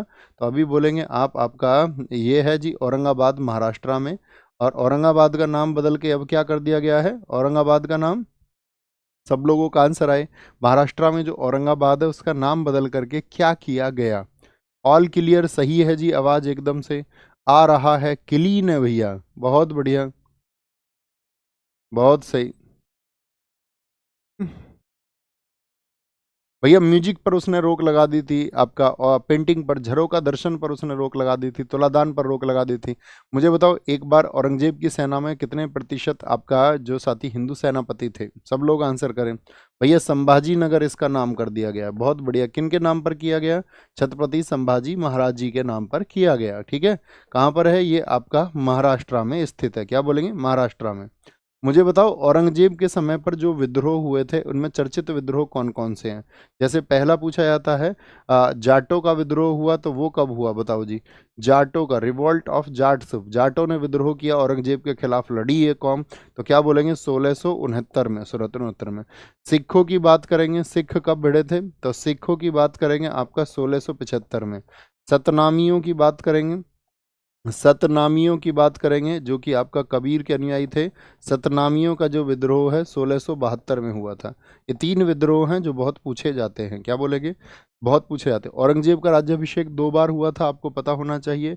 एक तो जब वो दिल्ली पहुंचा था उसके बाद में, और एक आपका सामूगढ़ के जीत के बाद में। ठीक है, 2 बार उसका राज्याभिषेक हुआ था। आगे, औरंगजेब की 1707 ईस्वी में मृत्यु होने के बाद सत्ता किसने संभाली थी? एक आप मुझे बताएं, औरंगजेब का प्रमुख दीवान कौन था? क्या बोलोगे? औरंगजेब का प्रमुख दीवान, औरंगजेब का प्रमुख दीवान, प्रमुख दीवान कौन था? तो औरंगजेब का प्रमुख दीवान था आपका अशद खान। क्या बोलोगे? अशद खान था भैया, अशद खान, अशद खान। ठीक है। औरंगजेब की 1707 ईस्वी में मृत्यु होने के बाद सत्ता किसने संभाली थी? तो बहादुर शाह प्रथम था, बहादुर शाह प्रथम, जिसको साथी और क्या कहा जाता है? शाह ए बेखबर, या इसको मुअज्जम भी कहा जाता है। क्या बोले हैं? शाह बेखबर। इसको कुछ पता ही नहीं था। क्या बोलेंगे? इसको भैया मुअज्जम भी कहते हैं, मुअज्जम, मुअज्जम, मुअज्जम भी इसको कहा जाता है। ठीक है। जादर शाह को क्या कहा जाता है? ये भी गद्दी पे बैठा था, लंपट मूर्ख। क्या बोलोगे? लंपट मूर्ख इसको भी कहा जाता है, लंपट मूर्ख। आप मुझे बताओ, लंपट मूर्ख देखो, औरंगजेब की डेथ किस वर्ष हुई थी? 1707 में। 1707 से 1712 तक कौन रहा था? आपका बहादुर शाह प्रथम रहा था। और 1712 से 1713 कौन रहा था आपका? 1712 से 1713 वो रहा था आपका जहादर शाह। जहादर शाह ये कब रहा था? 1712 से 1713। ठीक है। बहादुर शाह रहा था 1707 से 1712। अब हम बात कर रहे हैं फर्रुखशियर का शासनकाल। आप मुझे बताओ फर्रुखशियर कब से कब तक रहा था? इनके शासनकाल पूछ ले जाते हैं। फर्रुखशियर ये साथी आपका 1713 से 1719 रहा। ठीक है। बिल्कुल बेसिक फैक्ट्स बताने की जरूरत तो नहीं है ना दोस्त, एक बार नो लिख के एनर्जी मुझ तक भेजें। फर्रुखसियर हो गया। रंगीला बताओ, मोहम्मद शाह रंगीला जो था, रंगीला। अगर आप भी अभी भी आप बेसिक के चक्कर में हो कि भैया हम बिल्कुल, कोई कोई बच्चा रहता बेसिक से पढ़ा हो जी, उसका भी परीक्षा नहीं है, वो तुम्हारी राख को खराब करने आया है, ये समझो, ठीक है। पेपर से 10 दिन पहले बेसिक का कोई अर्थ बनता नहीं है। बोलेंगे कोई दिक्कत, कोई परेशानी। और इतने वर्षों से मैं तो आपसे लगातार कहता रहा, है ना, पिछले साल से ही कह रहा था। जब नायक किया था, कौन से मंथ में किया था हमने नायक बताओ? दिल्ली पुलिस यकीन बैच में बोल बोल के किया, वहां पर लगातार बोला, यूट्यूब पे लगातार बोला, अलग से वीडियोस बनाई कि भैया नायक करके बैठ जाओ। कितने लोग थे जिन्होंने नायक किया? बोलेंगे भी फटाफट से, बोलेंगे भी फटाफट से, बोलेंगे। नहीं आएगी डेट, ऐसा नहीं आएगा दोस्त। चलो, कितने लोग कर चुके? यस लिख के बताना, ठीक है। अभी क्योंकि दोस्त परीक्षा के समय पर तो चीज़ों को समाप्त करना पड़ता है। मई में, ये भी पता बताओ, मई टू जून। उत्तरवर्ती मुगल यानी कि जो बाद के मुगल शासक हैं, आज आपको उनका होमवर्क देंगे कि आप उनको एक बार पढ़ लेंगे। किसके शासन काल में ऐसा हुआ था? हिजड़ों तथा महिलाओं के एक वर्ग का प्रभुत्व था वहां पर, वो शासन उन्हीं के अधीन में आ गया था। तो ये हुआ आपका मोहम्मद शाह रंगीला के टाइम पर या अहमद शाह के टाइम पर। भैया अहमद शाह के टाइम पर ये हुआ। रंगीला तो क्योंकि साथी आपको पता ही होना चाहिए, जो आपका रंगीला था, रंगीला की बात आपको पता होना चाहिए। रंगीला, इसका मूल नाम बताओ फटाफट से, क्या था? रंगीला का मूल नाम जो था वो रोशन अख्तर था, क्योंकि इसने तो शासन ठीक चलाया था। रोशन अख्तर, हालांकि कमजोर ही रहा, मुगल कमजोर हो गए, लेकिन फिर भी बाकी सबसे, क्योंकि बाकी सबसे इसलिए कहते हैं कि मुगलों पर कंट्रोल हो गया था सैयद बंधुओं का, जो सैयद ब्रदर्स थे। और उन्हीं सैयद बंधुओं का खात्मा किसने किया था? खात्मा किया किसने? आपका रंगीला ने। इसी रोशन अख्तर ने क्या किया था? सैयद जो बंधु थे, सैयद बंधुओं का खात्मा किया था। क्या किया था? सैयद बंधुओं का खात्मा किसके द्वारा किया गया? इसी के द्वारा किया गया, ठीक है। लेकिन इसके समय पर फेलियर्स क्या रहे? एक तो ईरान का जो नेपोलियन था आपका नादिर शाह, उसका आक्रमण हुआ रंगीला के टाइम पर। किसका? नादिर शाह का आक्रमण। किस वर्ष में आया था नादिर शाह बताओ? नादिर शाह का आक्रमण, दोस्त अतिरिक्त बातें ना करें, requesting to you. Nadir Shah का आक्रमण हुआ था 1739 में। क्या ले गया था नादिर शाह यहाँ से? तो भैया कोहिनूर हीरा ले गया था आपका, कोहिनूर हीरा ले गया था आपका, तख्ते ताउस को ले गया था आपका, और कहते हैं लगभग 70 करोड़ के जवाहरात वगैरह कुछ ले गया था आपका, ठीक है। कोई दिक्कत, कोई परेशानी? क्या बोलेंगे? आपका अहमद शाह के समय पर यह हुआ था। नेक्स्ट आगे आएंगे। निम्नलिखित में से कौन आंतरिक जलमार्ग की तरह प्रयुक्त हो रहा है? वाटरवेज पढ़ने हैं आज हमको। कोलकाता और धुबरी के मध्य जो ब्रह्मपुत्र नदी है, हल्दिया और इलाहाबाद के मध्य जो गंगा है। मुझे बताओ हमारे देश में जो टोटल, अगर हम बात करते हैं वाटरवे, कितने हैं? क्या बोलोगे? कुल जलमार्ग हमारे देश में कितने हैं? कुल जलमार्ग, तो कुल जलमार्ग की जो संख्या है अभी रिसेंट में बढ़ गई होगी, तो आपको पता होगा कुल जलमार्ग 111 हैं। 111। आपसे पूछे राष्ट्रीय राष्ट्रीय जलमार्ग प्राधिकरण कब बना था? नेशनल वाटरवे अथॉरिटी, राष्ट्रीय जलमार्ग प्राधिकरण की स्थापना कब हुई थी? तो इसकी स्थापना हुई थी आपका 1986 में। कब? 1986 में। क्या बोलोगे? 1986 में। क्या आप मुझे बता सकते हैं केंद्रीय जल परिवहन निगम कहाँ पर स्थित है? केंद्रीय जल परिवहन निगम कहाँ पर स्थित है? केंद्रीय जल परिवहन निगम, बताएं जी। जल परिवहन निगम, बार बार रिपीट होने वाला क्वेश्चन है, ये कहाँ पर स्थित है? तो आप कहेंगे भैया कोलकाता में स्थित है। कहाँ पर है? कोलकाता में स्थित है। फिर नोएडा में क्या है? नोएडा में है आपका साथी अंतर्देशीय जल निगम। क्या बोलोगे? अंतर्देशीय, अंतर्देशीय जल निगम कहाँ पर है? अंतर्देशीय जल निगम जो है वो साथी आपका नोएडा में स्थित है। नोएडा में स्थित है। इसका फोटो हमने लगाया था, ध्यान से देखना।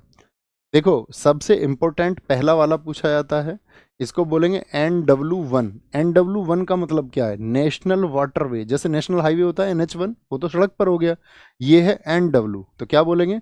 नेशनल वाटरवे 1 जो है ये किससे किसको जोड़ता है? तो याद रखना हल्दिया से इलाहाबाद को जोड़ता है, इन इन राज्यों से होकर के। NW3 लिखा हुआ है, NW4 लिखा हुआ है, NW10 लिखा हुआ है आपका। ये कुछ इंपॉर्टेंट नेशनल वाटरवे हैं। जैसे ये पूछा जाता है 100वां वाटरवे जो था, 100वां जो साथी जलमार्ग था वो किस नदी पर था? तो आप कहेंगे भैया वो तापी नदी पर था। किस पर था? तापी नदी पर था। तो ये इंपॉर्टेंट वाटरवेज हैं। जनजाति की बात करते हैं, निम्नलिखित में से कौन सा एक युग्म या जनजाति राज्य सही सुमेलित नहीं है? यानी वो जनजाति वहां पर क्या बोलेंगे? निवास नहीं करती है, निवास नहीं करती है। बोलेंगे भाई फटाफट से। सारे लोग आंसर करेंगे। बहुत ठीक आंसर है रणवीर जी। अभिषेक बहुत सही आंसर। रिचू एकदम ठीक आंसर है। तो थारू उत्तर प्रदेश की है और बुक्सा कहाँ की है? बुक्सा केरल की नहीं है, बुक्सा उत्तराखंड की है। कहाँ की है? बुक्सा उत्तराखंड की एक जनजाति है। एकदम से सही आंसर हो जाएगा। मुंडा झारखंड की है, गद्दी हिमाचल प्रदेश की है। नागा, नागा जनजाति बताओ कहाँ की है? जहां पर साथी कुकी भी निवास करते हैं, कुकी, कुकी भी निवास करते हैं। पेते कहाँ की है? पेते मैतई जनजाति है। यहाँ पर अभी बहुत संघर्ष देखने को मिला था।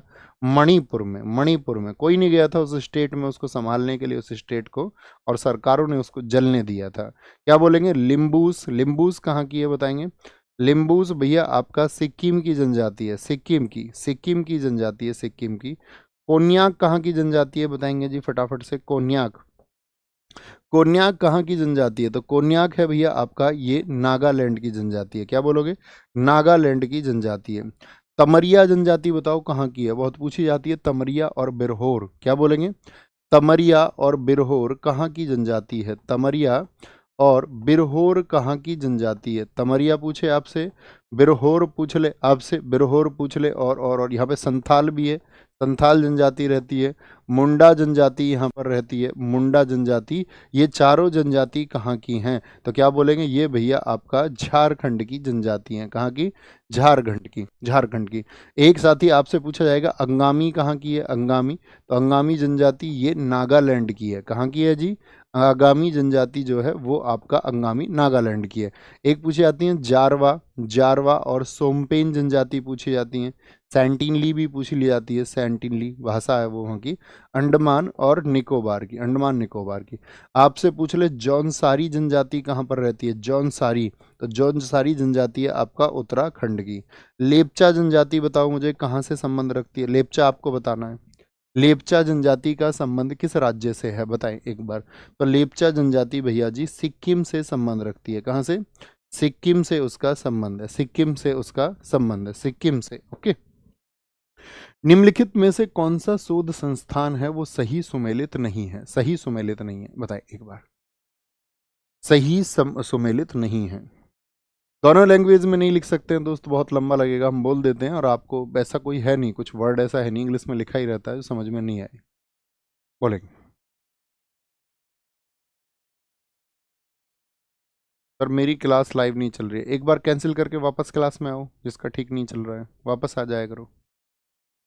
निम्नलिखित में से कौन सा शोध संस्थान सही सुमेलित नहीं है? शुष्क वन अनुसंधान संस्थान यानी कि एरिड फॉरेस्ट के लिए, एरिड फॉरेस्ट के लिए कहाँ पर है? क्या जोधपुर में है? एकदम से सही है। हिमालय वन अनुसंधान संस्थान ये शिमला में है।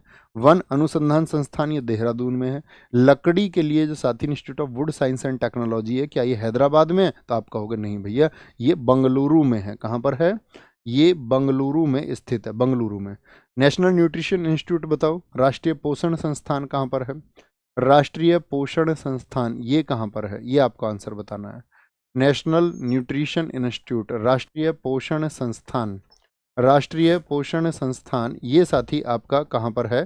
तो आप क्या बोलोगे? ये हैदराबाद में है भैया। कहाँ पर है? हैदराबाद में। जैसे अभी हमने बात की थी उपोषण की, ऐसी मुझे बताओ केंद्रीय उपोषण कहाँ पर है? केंद्रीय उपोषण उद्यान, उपोषण उद्यान अनुसंधान संस्थान ये कहाँ पर है? तो जो उपोषण के लिए अनुसंधान संस्थान है वो लखनऊ में है। कहाँ पर है? लखनऊ में। और शीतोष्ण के लिए कहाँ पर है? शीतोष्ण के लिए कहाँ पर है? तो शीतोष्ण के लिए साथी आपका कहाँ पर है? वो जम्मू और कश्मीर में है, जम्मू और कश्मीर में। नीरी एक इंस्टीट्यूट पड़ता है, बताएंगे नीरी का फुल फॉर्म कौन साथी लिख सकता है? नीरी कहाँ पर है? नीरी नागपुर में है। कहाँ पर है? नागपुर में है, नागपुर में।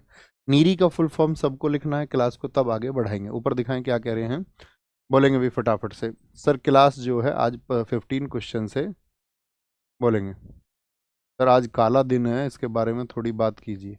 काला दिन किस बात का? हमारे यहाँ तो एकदम सफेद दिन है। ओके, यूट्यूब की तरफ से एक गिलीच है भैया, यूट्यूब की तरफ से एक गिलीच है, यूट्यूब की तरफ से। शुभम भाई हमारे कह रहे हैं यूट्यूब की तरफ से एक गिलीच है। भारत में सुनहरी क्रांति किससे संबंधित है? सुनहरी क्रांति किससे संबंधित है बताएंगे एक बार? सारे लोग आंसर करें। सुनहरी क्रांति, क्या सुनहरी क्रांति ऊन उत्पादन से संबंधित है, या फिर आपका तिलहन उत्पादन से, पर्यटन विकास से, या फिर बागवानी से संबंधित है? क्या बोलेंगे बताओ बड़ी फटाफट से। Very good, very good, very good. तो क्या बोलेंगे, ये आपका संबंधित है भैया बागवानी से। किससे? बागवानी से। देखिए तिलहन उत्पादन से कौन सी है, वो साथी आपका येलो रिवॉल्यूशन है, पीली क्रांति है, पीली क्रांति, पीली क्रांति। ठीक है, इसके लिए सैम पित्रोदा ने एक बुक लिखी थी, क्या नाम बताएंगे कौन सी थी? अच्छा, मुझे बताओ श्वेत क्रांति किससे संबंधित है? White revolution. व्हाइट रिवॉल्यूशन श्वेत क्रांति किससे संबंधित है? वो दुग्ध उत्पादन से संबंधित है। किससे है? दुग्ध उत्पादन से संबंधित है, दुग्ध उत्पादन से। नीली क्रांति किससे संबंधित है? नीली क्रांति, नीली क्रांति ये साथी आपका मत्स्य से संबंधित है, मत्स्य से। इसके जनक कौन थे? अरुण कृष्णन ने इसको शुरू किया था, बहुत पूछा जाता है ये नाम। अरुण कृष्णन इसके फादर है, अरुण कृष्णन। मुझे बताओ गुलाबी क्रांति किससे संबंधित है? गुलाबी क्रांति, गुलाबी क्रांति किससे संबंधित है? तो ये है प्याज और झींगा से। क्या बोलोगे? प्याज और झींगा, झींगा से इसका संबंध है, प्याज और झींगा से। ठीक है। अच्छा, लाल क्रांति बताओ किससे संबंध रखती है? लाल, लाल क्रांति है मांस और टमाटर से, मांस और टमाटर से, जिसको साथी आपका विशाल तिवारी ने शुरू किया। प्रोटीन क्रांति बताओ फटाफट से। प्रोटीन क्रांति इसको नरेंद्र मोदी और अरुण जेटली जी ने शुरू किया था। प्रोटीन क्रांति का संबंध किससे है? प्रोटीन जो रिवॉल्यूशन है ये है साथी आपका प्रोटीन क्रांति उच्च उत्पादन से, यानी कि हाई प्रोडक्ट, हाई प्रोडक्शन से, उच्च उत्पादन से, उच्च उत्पादन से। ठीक है। रजत क्रांति बताओ फटाफट से किससे है? रजत क्रांति, तो रजत क्रांति आपका अंडा या मुर्गी पालन से। किससे? अंडा या मुर्गी पालन से। इंदिरा गांधी जी का इस पर विशेष आपका जोर था, विशेष जोर था। काली क्रांति बताओ। काली क्रांति साथी आपका ये पेट्रोलियम से संबंधित है। किससे? पेट्रोलियम से इसका संबंध है। ठीक है। गोल क्रांति बताओ। गोल क्रांति ये किससे है? ये आपका आलू से है। क्या बोलोगे? आलू से है। ग्रे क्रांति बताओ। ग्रे क्रांति का संबंध किससे है? वो उर्वरक से है। किससे है? उर्वरक से है। क्या बोलोगे? ग्रे क्रांति वो साथी आपका उर्वरक से संबंधित है। किससे है? उर्वरक से संबंधित है। ठीक है, उर्वरक से। नेक्स्ट, निम्नलिखित घटनाओं पर विचार कीजिए और उनका कालक्रमानुसार व्यवस्थित कीजिए। कालक्रमानुसार। सारे लोगों का आंसर आए, बहुत जबरदस्त। गोल मटोल भैया आलू से है।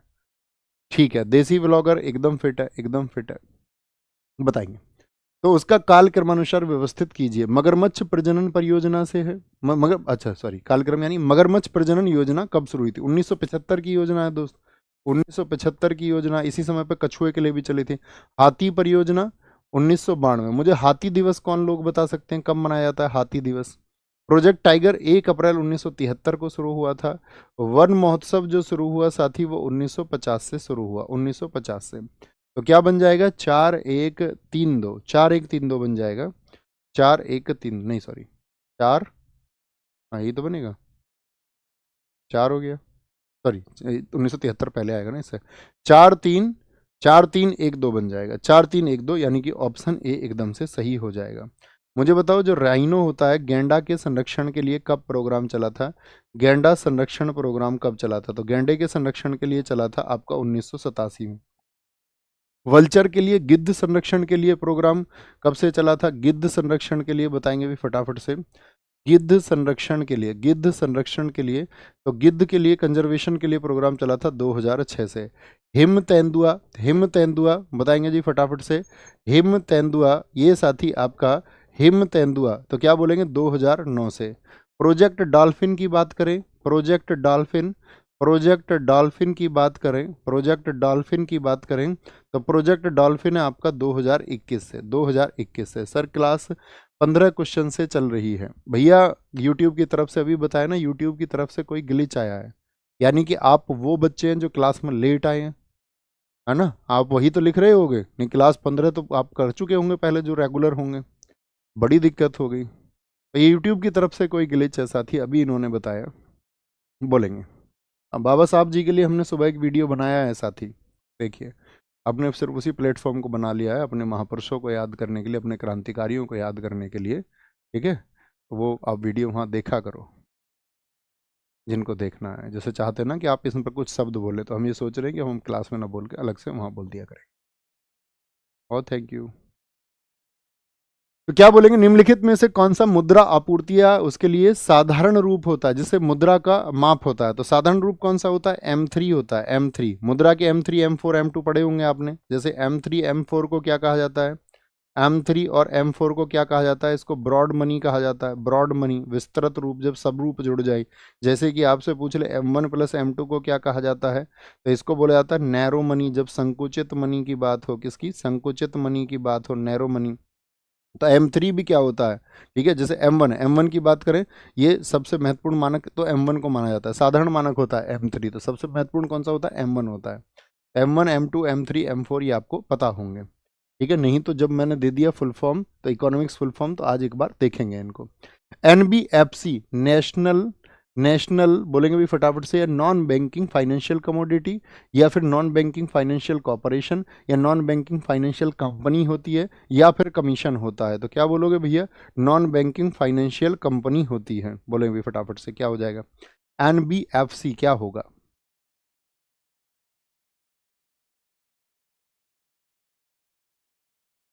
बहुत बढ़िया।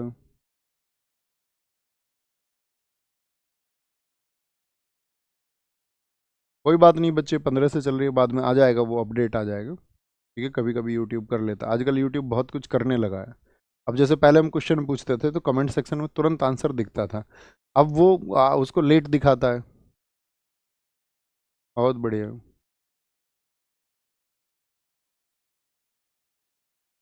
रिचू एकदम ठीक है आंसर बहन।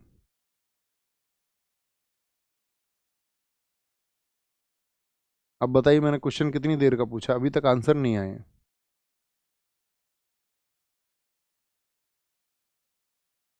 कुछ दिक्कत है क्या शुभम भाई? शुभम, शुभम ही चला गया है यहाँ से। शुभम ही नहीं है। बोलेंगे जी भैया, सी नॉन बैंकिंग फाइनेंशियल कंपनी होती है, सी एकदम से सही हो जाएगा। ठीक है, एनबीएफसी एक्ट कब आया था पूछा जाता है? 1956 में आया था, 1956 में आया था। एक आप मुझे बताएं, भीम का फुल फॉर्म क्या होता है? भीम का, ठीक है, भीम का फुल फॉर्म क्या होता है? भारत इंटरफेस फॉर मनी होता है। क्या होता है? Bharat interface, Bharat interface for money होता है। भारत इंटरफेस फॉर मनी होता है आपका, क्या? भीम ऐप होता है, भीम। आरटीजीएस बताओ क्या होता है? आरटीजीएस होता है real time gross settlement. Real time, real time gross settlement, gross settlement, ठीक है, ग्रॉस सेटलमेंट होता है, ग्रॉस सेटलमेंट होता है आरटीजीएस। मुझे बताओ साथी, एनईएफटी क्या होता है? NEFT national electronic fund transfer होता है। क्या होता है? National electronic, national electronic fund transfer होता है। क्या होता है? फंड, फंड ट्रांसफर होता है, नेशनल इलेक्ट्रॉनिक फंड ट्रांसफर होता है। एनईएफटी के बाद में मुझे बताओ एनपीसीआई क्या होता है? एनपीसीआई, एनपीसीआई होता है नेशनल पेमेंट कॉरपोरेशन। क्या बोलोगे? National payment, payment corporation of India, national payment cooperation, cooperation of India, ये होता है आपका एनपीसीआई। आईएफसीआई बताओ, आई सॉरी आईएफसी, आईएफसीआई नहीं, आईएफएससी जो बैंक के लिए होता है। आईएफएससी इसका फुल फॉर्म बहुत पूछा जाता है। तो आईएफएससी क्या होता है आपका? इंडियन, इंडियन फाइनेंशियल, क्या बोलेंगे? Indian, Indian financial system code, Indian financial, financial system, system code, Indian financial system code होता है, आईएफएससी होता है। क्या होता है? सिबिल क्या होता है? सिबिल, सिबिल बताएंगे फटाफट से, credit information bureau India limited. क्या बोलोगे? सॉरी, सिबिल, सिबिल स्कोर आता है ना, तो सिबिल क्या होता है आपका? Credit, credit information, credit information, information, information bureau India limited. क्या बोलोगे? Bureau India, India, India limited होता है। क्या बोलेंगे? इंडिया लिमिटेड होता है, लिमिटेड होता है। बीपीएलआर बताओ मुझे क्या होता है?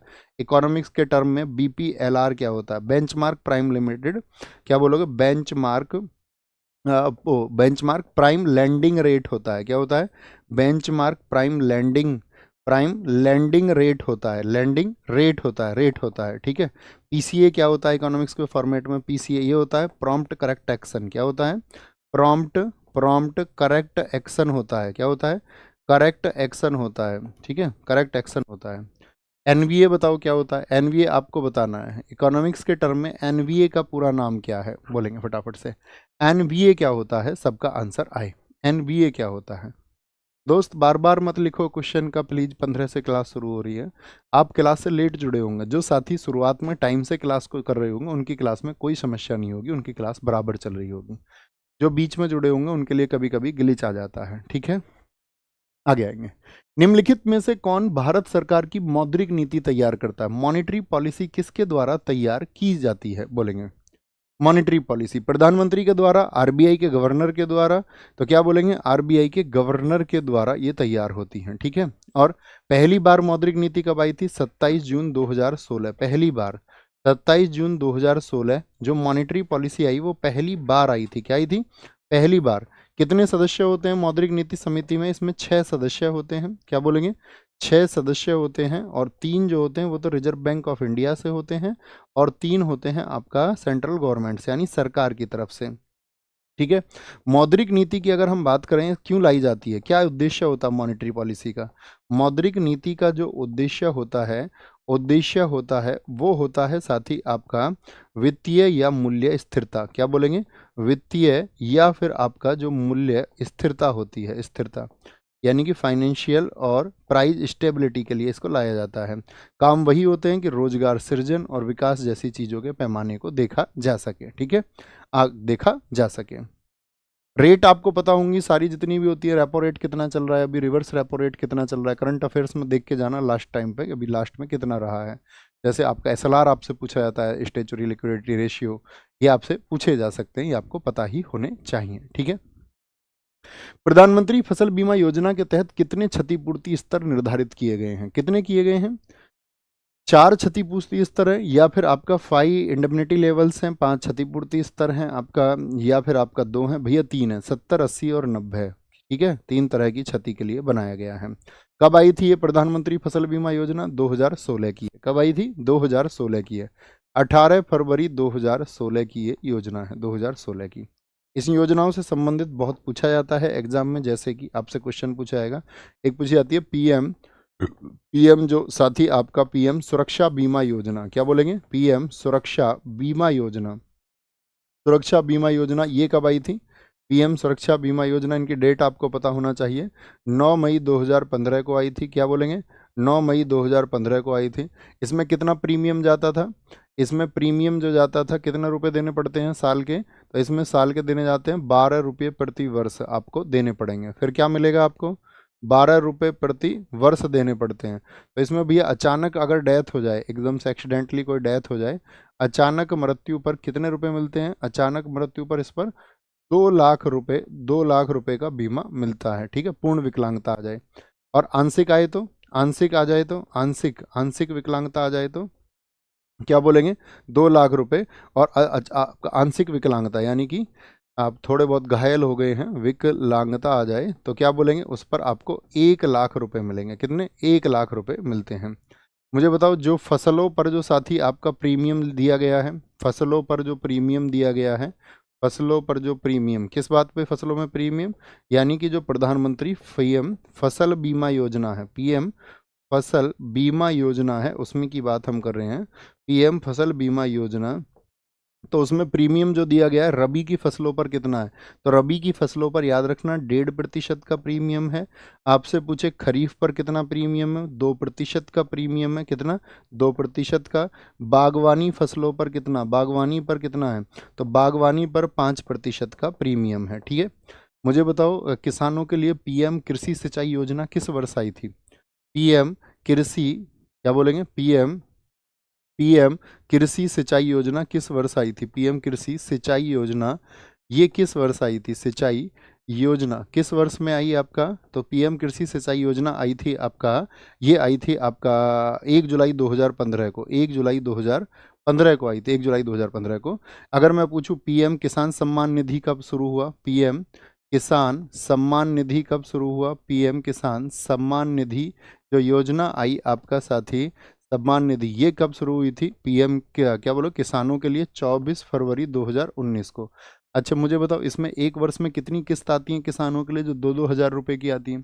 कितनी किस्त आती हैं बोलेंगे अभी फटाफट से? पीएम किसान सम्मान निधि, पीएम किसान मानधन योजना जो चली, सबका आंसर आना चाहिए। पीएम किसान मानधन योजना, किसान मानधन योजना जो चली आपका, वो साथी 12 सितंबर 2019 को चली, 2019 को चली, ठीक है। पीएम किसान जो सॉरी वो चली थी, पीएम कुसुम चली थी, पीएम कुसुम, किसानों के लिए कुसुम योजना चली थी, जिसमें सौर ऊर्जा की ट्यूबवेल स्थापित की गई थी, सोलर एनर्जी के ट्यूबवेल, सौर ऊर्जा के ट्यूबवेल ट्यूबवेल स्थापित किए गए थे, वो थी आपका 2019 में। क्या बोलोगे? 2019 में पीएम कुसुम योजना। क्या बोलेंगे? पीएम कुसुम योजना। निम्नलिखित का मिलान करें, कौन सी तरंग कहाँ पर है? आज तरंगों को आपको पढ़ना है, ठीक है। तरंग बताएंगे एक बार फटाफट से। रेडियो तरंगे हो गई आपका, सूक्ष्म तरंगे, अवरत तरंगे ये रिमोट में होती हैं। जी भैया एकदम से ठीक हो जाएगा। गामा किरणें क्या कैंसर कोशिकाओं में काम आती हैं? आप कहोगे भैया 3 का 1 लिखेंगे, और हमको तो यही पता होता, और चौथे का 4 लिखते। तो 1 होना चाहिए और 4 होना चाहिए लास्ट में। तो 1 और 4 किसमें? 2 ऑप्शन में हो गई है, तो ठीक है। तो इसको देखो, सूक्ष्म तरंगे कहाँ पर इस्तेमाल होंगी? आपका सूक्ष्म तरंगे, सूक्ष्म तरंगे कहाँ पर इस्तेमाल होगी? विमान नेविगेशन में इस्तेमाल होंगी। और रेडियो तरंगे कहाँ पर होंगी? फोन में होंगी, फोन में होंगी। तो क्या बन जाएगा? देखो भाई 3 2 3 2 1 4 बन जाएगा, 3 2 1 4। ऑप्शन सी एकदम से सही हो जाएगा, ऑप्शन सी एकदम से सही हो जाएगा। किसने अष्टक नियम की खोज की और इसकी तुलना संगीत में पाए जाने वाले अष्टक से की थी? संगीत में पाए जाने वाले अष्टक से, इस संगीत में अष्टक पाया जाता है। तो जोहान डोबराइनर, इसने क्या दिया था? इसने तो आपका, डोबराइनर ने तो दिया था त्रिक नियम। त्रिक नियम पता है, केमिस्ट्री में पढ़ा होगा आपने। त्रिक नियम क्या कहता है? जो पहले और तीसरे तत्व होते हैं उनके द्रव्यमान का यदि आधा कर दिया जाए तो बीच वाले तत्व का निकल के आ जाएगा। ये त्रिक नियम था, और 3 3 धातुओं पर उसने बताया, 3 3 तत्वों पर बताया। लेकिन जो साथी अष्टक नियम दिया गया वो जॉन न्यूलैंड के द्वारा दिया गया। क्या बोलेंगे?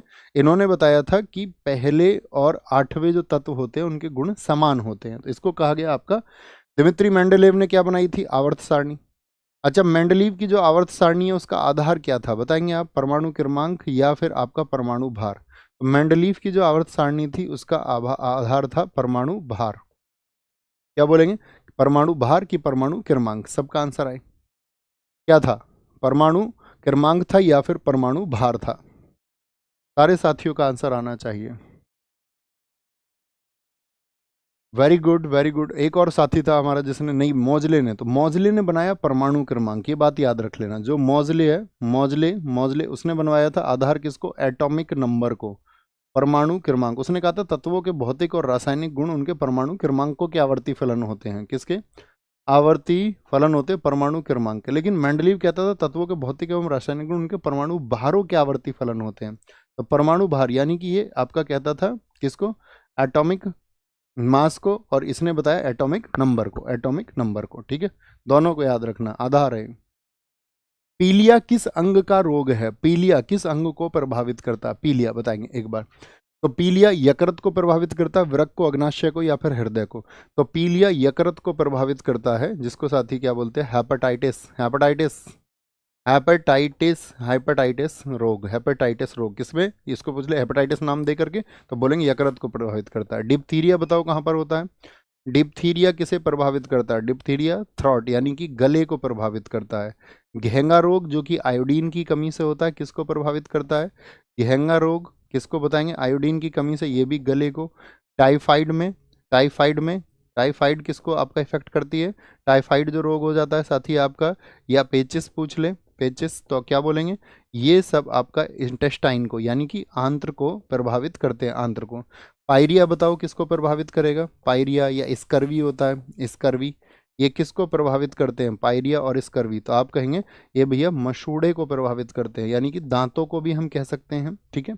ट्रैकोमा बताओ, ट्रैकोमा रोग होता है वो किसको प्रभावित करता है? ट्रैकोमा, ट्रैकोमा हो जाता है तो ट्रैकोमा क्या बोलेंगे आपका? या एक और नाम देते हैं उसको ट्रैकोमा के अलावा, बताओ जरा। जो आंख में होता है, आंख में ट्रैकोमा किसमें, किसको प्रभावित करता है? आंख में। एक रोग और होता है, मैं भूल रहा हूँ, आंख का ट्रैकोमा होता है, और ट्रैकोमा के साथ ग्लूकोमा, क्या बोलेंगे उसको? ग्लूकोमा बोलते हैं, ग्लूकोमा, ग्लूकोमा। ये किसको प्रभावित करते हैं? आंख को प्रभावित करते हैं। रिकेट्स और पैगेटस बताओ किसको प्रभावित करते हैं? रिकेट्स कहाँ पर होता है आपका? पैगेटस, पैगेटस, तो ये होते हैं हड्डी, हड्डी कमजोर हो जाती है, सूखी हड्डी, खोखली होती चली जाती है हड्डी, तो ये हड्डी के रोग हैं, किसके, हड्डी के रोग हैं, हड्डी के। मैनिनजाइटिस बताओ, मैनिनजाइटिस, मैनिनजाइटिस, मैनिनजाइटिस आपका, मैनिनजाइटिस और अल्जाइमर, क्या बोलेंगे, अल्जाइमर रोग होता है आपका, अल्जाइमर, कौन बोलेगा, मस्तिष्क, मस्तिष्क में होने वाले रोग हैं, मस्तिष्क में होने वाले रोग हैं। सिफिलिस बताओ, सिफिलिस और गोनेरिया, सिफिलिस रोग आपका और गोनेरिया, गोनेरिया ये कहाँ पर होते हैं, तो ये जनन अंग में होते हैं, सॉरी, सिफिलिस और गोनेरिया क्या बोलेंगे, ये आपका जनन अंग के रोग हैं, कहाँ के, जनन अंग के रोग हैं, कहाँ के रोग हैं, जनन अंग के रोग हैं। टिटनेस बताओ, टिटनेस मैं आपसे बोल दूं, टिटनेस किसको प्रभावित करता है, रेबीज हो जाता है, ऐसे कुत्ते बंदर आदि इनके कुत्ते बंदर चूहे आदि के काटने से। मिर्गी हो गया, मिर्गी, पोलियो हो जाता, पोलियो रोग, ये किसको प्रभावित करते हैं, तो ये आपका न्यूरॉन सिस्टम को, तंत्रिका तंत्र को, किसको, तंत्रिका तंत्र को ये प्रभावित करते हैं, तंत्रिका तंत्र को। गलसुआ बताओ किस में होता है आपका, थायराइड ग्रंथि में होता है, गलसुआ किस में होता है, वो थायराइड ग्रंथि में होता है। निम्नलिखित में से कौन सा वनस्पति जगत का सबसे प्रमुख वनस्पति है, सबसे प्रमुख बताएंगे जो ज्यादा होता हो। टेरिडोफाइटा, ये साथी कहाँ पे होता है, टेरिडोफाइटा बोलते हैं जो ना फल आए ना फूल आए, ना फूल ना फल, ना फूल ना फल। और आपका एंजियोस्पर्म क्या होता है, एंजियोस्पर्म होता है आपका कि जहाँ पर फूल वाले पौधे हों, क्या बोलेंगे, फूल वाले पौधे, फूल वाले पौधे। और सबसे महत्वपूर्ण वनस्पति यही है। जिम्नोस्पर्म में क्या आ जाते हैं, जो शंकुधारी होते हैं, क्या होते हैं, शंकु, शंकु कौन शेप के जितने भी होते हैं। ब्रायोफाइटा की बात करेंगे, नम वातावरण के होते हैं, जैसे काई वगैरह होती है, काई, मॉस हो जाती है ना, मॉस जिसको मॉस बोलते हैं हम, ये ठीक है, ये नम वातावरण की बात है, नम वातावरण। यहाँ पे एक क्वेश्चन पूछना चाहेंगे हम, जब फूल की बात है, फूल वाले पौधे, तो जो फूल होता है, कोई भी पुष्प होता है, उसका जो मेल पार्ट होता है, नर भाग होता है, उसको क्या कहते हैं, जो उसका मादा भाग यानी कि स्त्री भाग, फीमेल पार्ट होता है, उसको क्या कहते हैं, तो नर भाग को कहा जाता है पुंकेसर, क्या कहा जाता है, पुंकेसर कहा जाता है। और मादा भाग को कहा जाता है वर्तिकाग्र, क्या बोलोगे, वर्तिकाग्र, वर्तिकाग्र कहा जाता है, ख्याल रखें, ठीक है। ये आपके लिए क्वेश्चन है आज का होमवर्क, इसका आंसर ढूंढना आप ना भूलें। जंतु जगत का सबसे बड़ा संघ कौन सा है, जंतु जगत का। करंट अफेयर्स के लिए दोस्त आपको आदर्श सर गाइड कर रहे होंगे, करंट अफेयर्स के लिए आदर्श सर को फॉलो करना है और अपना बहुत सारा ख्याल रखना है। ओके बॉस, ख्याल रखिए, अपने समय का ख्याल रखिए, आप एकदम पीक टाइम पर हैं। टेक केयर, बाय बाय, जय हिंद, नमस्ते, थैंक यू, मिलते हैं कल। और हर रोज क्लास होगी, याद रखना मैंने कहा 15 तारीख तक कोई छुट्टी नहीं होगी और हर रोज क्लास होगी, ठीक है, ध्यान